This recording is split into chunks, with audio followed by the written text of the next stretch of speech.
Hey, everybody. It is Friday. It's almost the weekend. And you know what that means. That's right. It is episode number 86 of The Real Deal Pod with Allister and Geoff. Woo, it's a rainy day before Valentine's Day Eve. That's what it is today. Valentine's Day Eve. I am your trusted realtor, Allister Carrington, alongside our main man, our trusted mortgage broker, our Valentine's, Geoff Lee. Geoff, buddy, how you doing? Did you just say I'm your Valentine? You're our Valentine's, not just mine. I'm not selfish. I'm like, Geoff. oh, I'm not selfish, man. I'm not selfish. You're all of our Valentine's, buddy. Yeah, no, doing well. It's a weekend for some already. I know some of our kids out there are having Friday and Monday off, so it's an extra long weekend. Oh, that's right. It's Family Day. I always forget about that one. It's Family Day. It's Family Day, yeah. So we're going to be heading up to Manning with some friends and doing maybe some skiing, downhill, cross country, maybe do a little bit of hiking. Maybe a couple hot toddies, who knows? But That's yeah, fun. looking forward to the weekend for sure. That's awesome. How's the snow been? You know what, Elster? I was just saying this to a friend of mine yesterday. I have a 5-day pass up to Whistler. I've Right? been there once. I want to go more. In fact, one of my gifts to one of my sons was a 2-day ski weekend, and just can't do it. So just can't do it yet. The snow is just not there, or not enough to be there to make it worthwhile, right? But spending money on a ski pass that you don't use probably isn't worthwhile either. Yeah, that sucks because that's what I was talking with a colleague out in Toronto, and I was joking around that we haven't had a snowfall yet this winter. Right? Which is crazy. Usually, we have one or two at least. We haven't had one, knock on wood. We haven't had one yet. And then and they were asking me like, well, what's the skiing been like? And I was like, well, I'm black. I don't ski. But I'm like, for the others, I'm like, I have no idea I have no idea what the snow's been like. And we knew you had that pass. So that's crazy. Yeah, That sucks for you guys. all I know is not very good. But you know what? It's a long season and it doesn't usually end until March or April, so still lots of time. There you go, man. Well, you enjoy your Valentine's weekend, man. I'm gonna enjoy mine. We're chilling out, just having a nice little dinner, watching a movie, keeping it very low key. Nice. Yes. I've noted hey, did you know that word is back with the kids now? Low key? It's low key everything.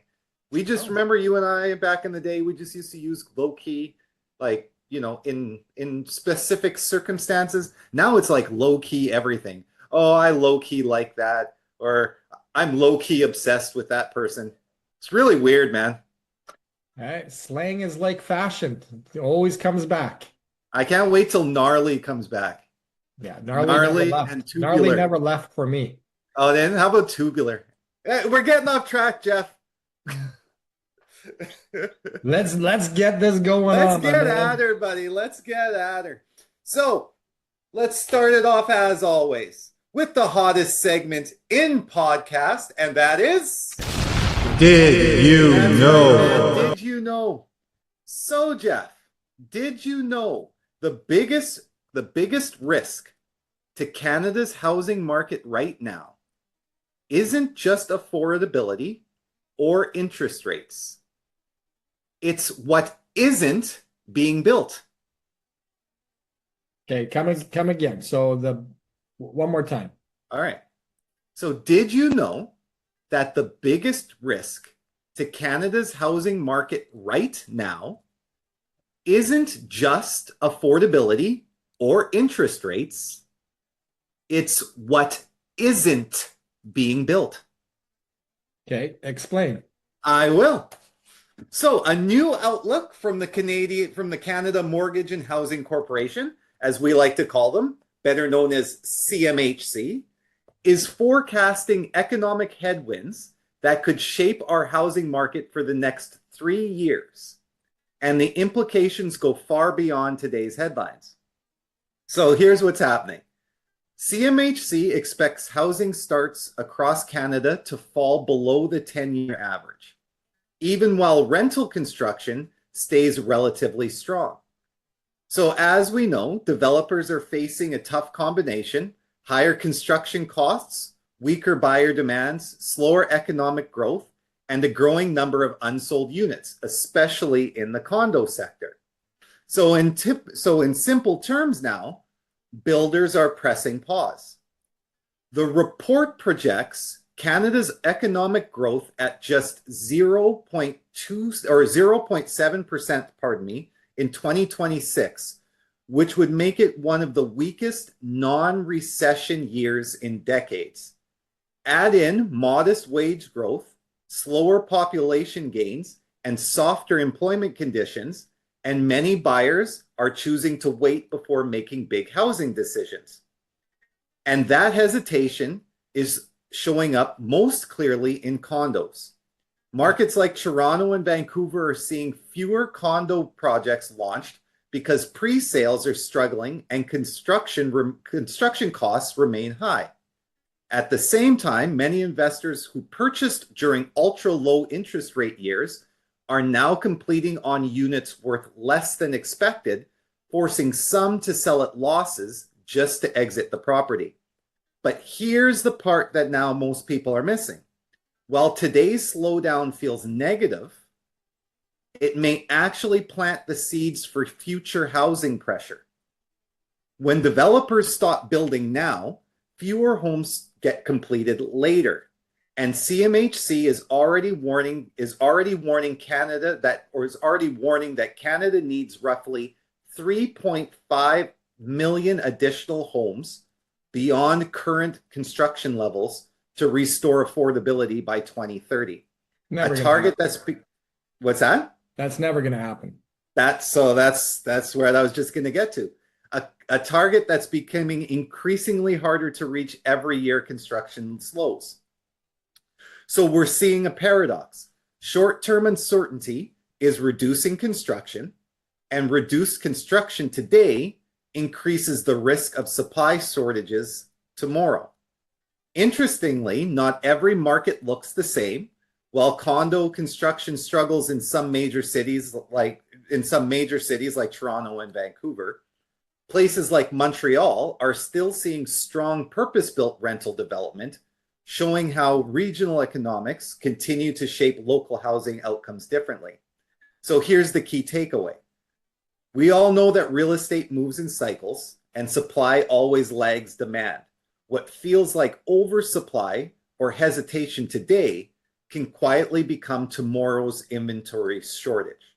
So when you hear headlines about slower markets, remember this: housing isn't just about where prices are now, it's about what's being built or not built for the future. And right now, Canada may be setting up the next chapter of its housing story years before most people realize it. Yeah. So I think in short, we have a big supply right now. Yeah. Very little demand. What feels like a big supply right now. There's a halt on building or resales. Yeah. And in due time, that supply or perceived supply is going to diminish and the demand is going to be high, and we're going to be in another upcycle on the real estate side. Yeah. Right back where we were before, when people were complaining that they're like, when buyers were out there and they were all saying, we don't have any inventory. Every time we want to buy something, it's gone the next day. This isn't fair. And that's, again, a thing. One of the things I think I think us as realtors fail to discuss with clients, right? And help them when we're trying to help them see that longer picture, right? Is we don't really explain, hey, yes, we do have a lot of inventory right now, but let's talk about the actual ramifications that are involved in that. Yeah.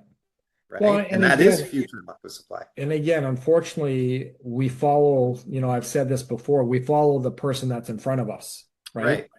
And as soon as that person in front of us starts to act differently than what mainstream wants you to do, then you have that fear of missing out, which then triggers that domino effect.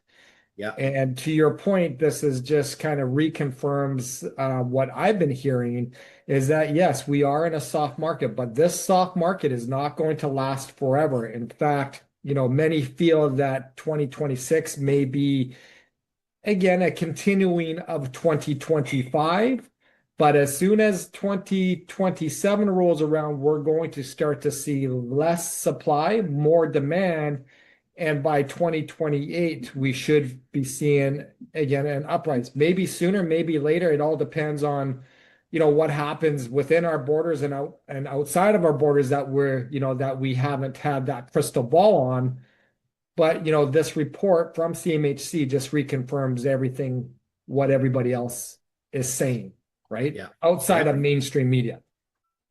Right. And that's exactly it. And I think that that's the part, where we have to do a better job at listening to is not so much the mainstream media, as we always say, it's there to sell sex, fear, and drugs, right? Like that's what gets those papers purchased, right? We've got to keep doing a little bit more digging, a little bit more cutting through the smoke to really understand that's going on so that we can make intelligent decisions in the future, and we can again consistently set us up for future success. Yeah, absolutely. Yep. Yeah, that's my did you know this week, buddy. All right, well, hey, let's jump into it. I was going to say this is a good segue to what I'm going to talk about, but it probably isn't, because what I want to talk about is porting mortgages. So what you're talking about is like, hey, we have a soft market. We got lots of supply, not a whole bunch of buyers. So are they going to be porting their mortgage? Maybe, maybe not. But let's jump into what porting a mortgage means, because there's a lot of misunderstanding when people own a home. They're selling that home. They're going in to buy another property, and they want to port their existing mortgage to the new property to avoid penalty, right? So I wanted to kind of lift the fog, or as you said, cut the fog, and kind of give a little bit of golden nuggets here as far as what is portability, what does it mean, what do you as a borrower, if you are porting a mortgage, what needs to be done? Because there's a lot of I won't say there's a lot of confusion, but there is a little bit of confusion as far as what porting is and how it goes about. So first of all, let's explain what porting a mortgage is, because porting a mortgage, I know it, people within my industry know it, but maybe a lot of our listeners don't know it. And it's one of those personalities of your mortgage outside of asking what is the best rate. So porting a mortgage means you have a mortgage, you've sold your house, you want to bring that existing mortgage to the new house, and in doing so, you're not paying any penalty to break it, right? So again, what is really important to understand is that some lenders are going to allow you to do that. Some lenders are not going to allow you to do that. So it comes back to asking more questions when you are shopping for a mortgage outside of, hey, what is the lowest rate or what is the best rate? Again, one of the questions should be, is my mortgage portable? And what does that look like? And again, when you're porting a mortgage, it's simply taking your old mortgage, putting it to the new property, and in doing so, not paying any penalties and doing that. So again, how this really works when you're doing that, or why you should even consider doing that, it's going to protect you possibly from higher rates. So again, if you have a mortgage that has a rate, say in pre-COVID, where you're paying anywhere from 2 to 3%, you want to bring that mortgage to the new property because it's going to protect you from today's rates, which are higher than the rates that you were previously in. Also, like we've talked about, it's going to save you hundreds to thousands of dollars because you're not going to incur the penalty to break that mortgage. And again, it is perfect when you're upgrading or relocating, and then sometimes when you're basically downsizing, right? Mhm. So here's the thing is what people need to know when you are porting a mortgage, it's very, very important that you understand what your lender policy is. Keep in mind, some lenders will not allow you to port the mortgage, right? Again, it goes back to asking the right questions when you're getting that mortgage. Some lenders will allow you to port that mortgage up to a year. Not many, but some do, right? Some lenders, most lenders, a standard porting option is anywhere from 30 days to 120 days from the sale to the purchase, right? Keep in mind, folks, when you're porting a mortgage, quite often, depending on when the sale is completed to when the purchase is completing, when you're porting, you are still paying that penalty, but then you're getting that penalty reimbursed back to you when that purchase is complete, right? So that's one of those things that people are not aware of. They don't believe that that they have to pay the penalty. In most cases, you are paying the penalty, and then that penalty is getting reimbursed, right? Depending on the time when your sale completes to the time where that purchase completes. Sure. Here's one of the big things, Alistair, and we've talked about this lots, is that when you're porting a mortgage, guess what? You have to re-qualify, Right. right? That's a big one. A lot of people think they can just port the mortgage, bring it to the new place, and they don't have to re-qualify. That's a daily conversation that we have, right? I could imagine. Now, the important thing to understand, though, is the only time that you don't have to re-qualify, and we'll get this out as well, is when you're renewing your mortgage in the same property, under the same terms and conditions, with the same lender. So as of today, February 13th, pre-Valentine's Eve, or whatever we say, 2026, the only time that you don't have to re-qualify for something is when you're renewing it under the same terms, conditions with the same lender. If you are porting your mortgage, even with the same terms, the same conditions with the same lender, you have to re-qualify. The other important thing is you also have to understand that property also needs to be approved by the lender, right?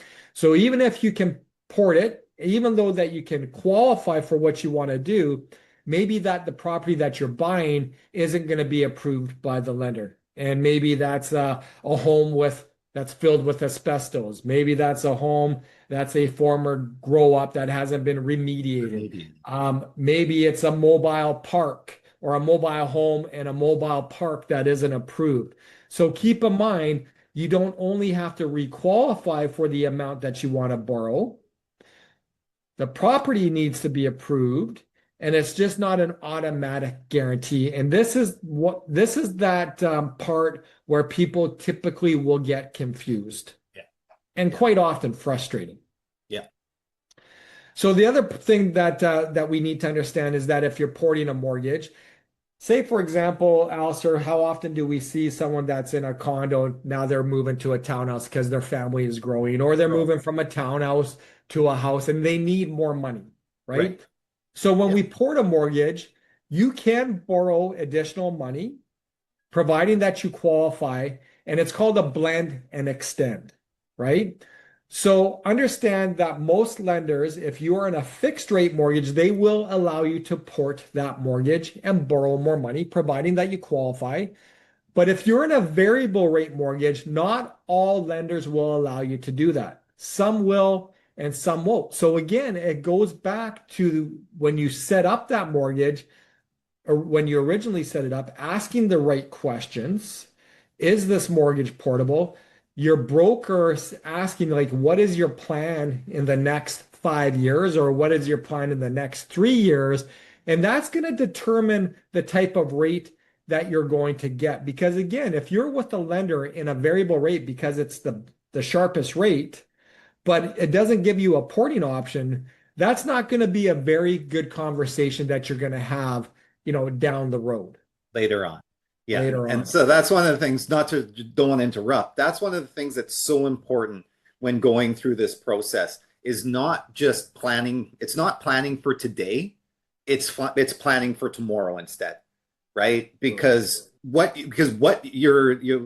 your requirements are today, guaranteed aren't going to be the same tomorrow or the day after that or day after that or the month after that or the year after that. Yeah, like I remember when I bought my first property, and I was like, oh, I'm just gonna buy like an investment property. Right. That leads to two, that leads to three. You know, at the end of the day, I had 9 investment properties. But if I would have thought, hey, I'm gonna eventually buy more properties than just the one, I would have maybe put them into a holding company.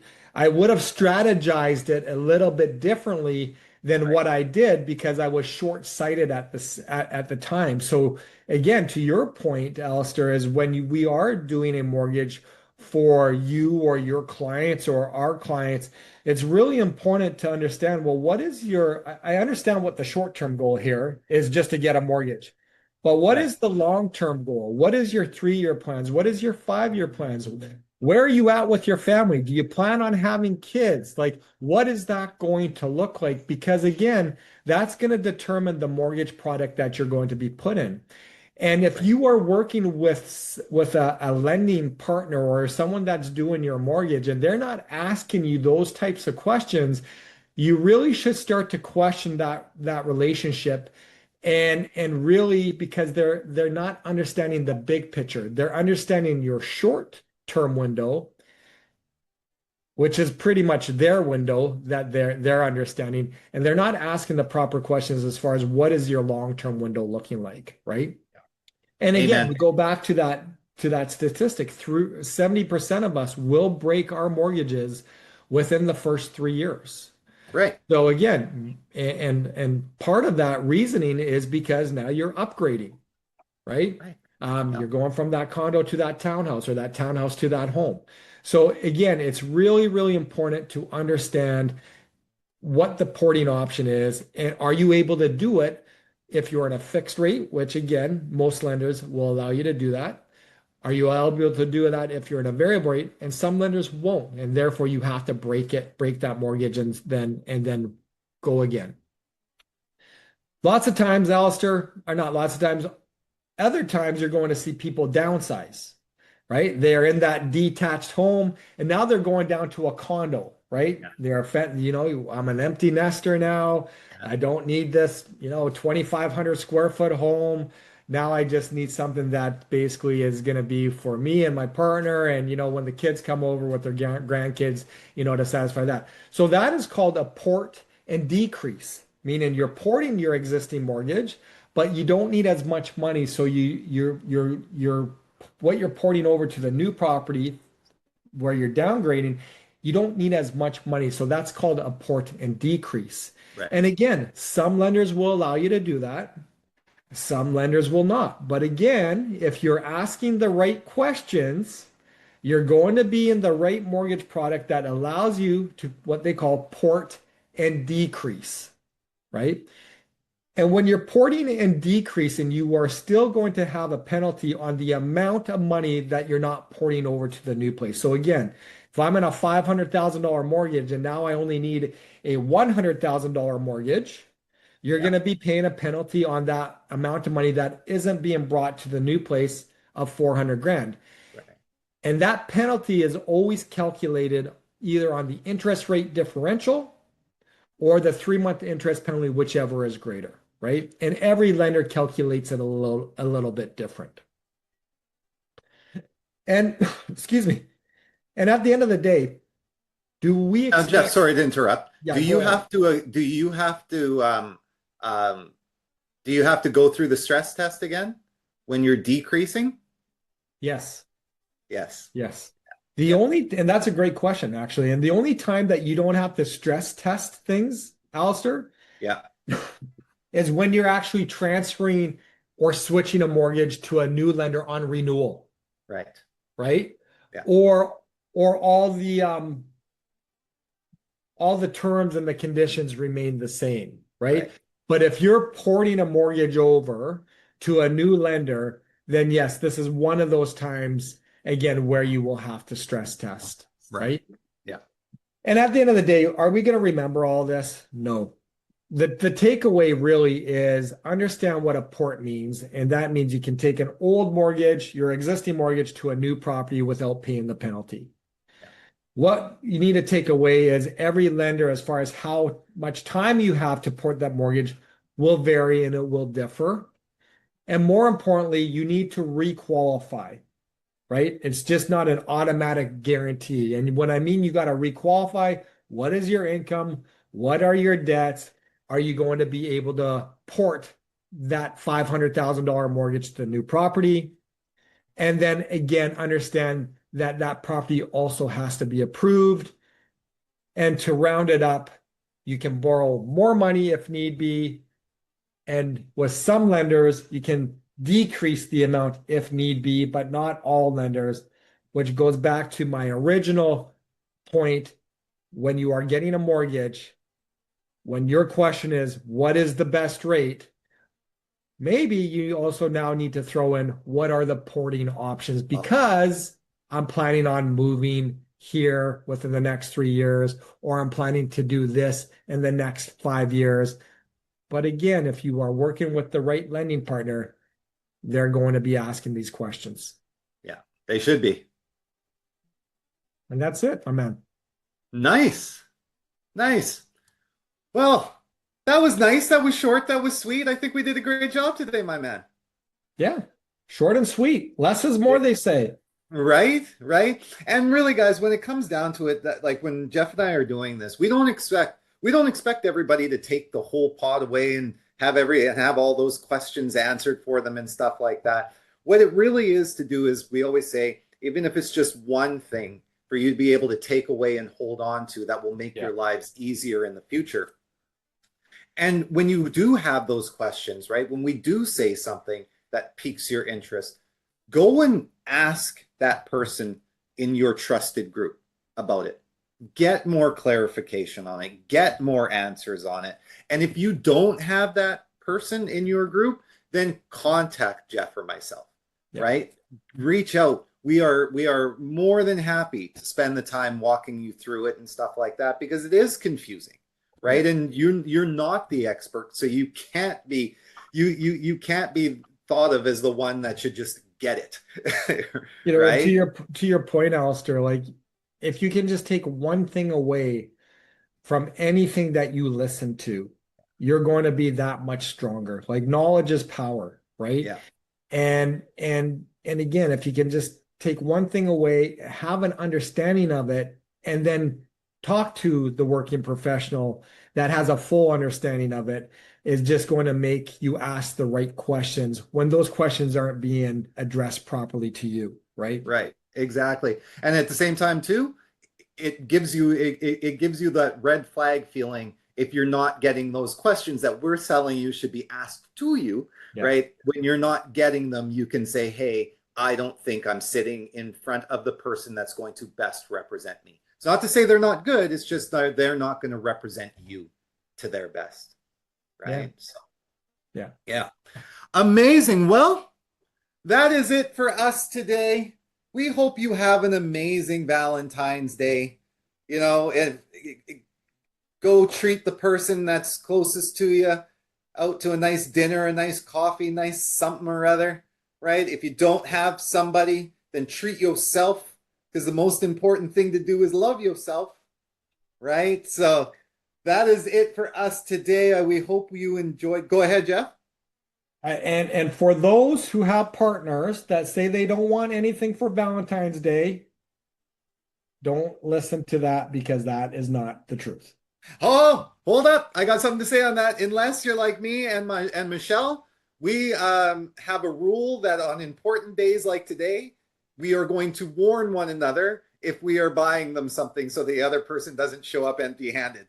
So I know I'm not getting nothing. That still may not happen.